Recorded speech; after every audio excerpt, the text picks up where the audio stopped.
గోంగూర బోటి ఫ్రెండ్స్. ఇది 50% ఉడికితే నేను అందులో కలిపేస్తాను. ఇది గోంగూర బోటి, ఇది నేను కలిపి పెట్టేశాను అన్నమాట.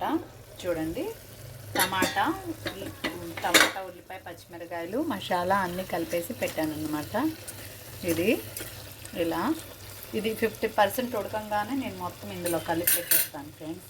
ఎందుకంటే కలిపి పెడితే వండిన టేస్ట్ మామూలుగా ఉండదు. నేను మొత్తం పూర్తి చేసి మళ్ళీ నేను చూపిస్తాను ఫ్రెండ్స్. 50% ఉడికింది ఫ్రెండ్స్. ఇది చూడండి, వాటర్తో సహా వేసేస్తాను నేను.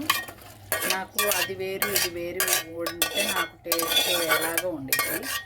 అలా కలిపి వండితేనే నాకు చాలా బాగుంటుంది. ఆయిల్లో ఉడికిద్ది కదా ఫ్రెండ్స్, ఎంతైనా మసాలా అంత పట్టి చాలా బాగుంటుంది.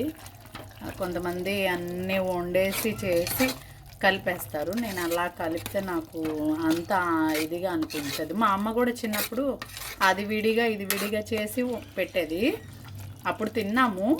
అయితే ఇది నా స్టైల్, నేనైతే ఇంతే చేస్తాను ఫ్రెండ్స్. మటన్ అయినా నేను ఇంతే చేస్తాను. మటన్లో అయితే అసలు నేను డైరెక్ట్గా పెట్టేస్తాను, అది కూడా ఫుల్ వీడియో చేస్తాను ఒకరోజు. ఇది ఫ్రెండ్స్, ఇది ఉడుకుతుంది. ఒక 50% ఉడికినాక కంప్లీట్గా క్లియర్ అవుతుంది.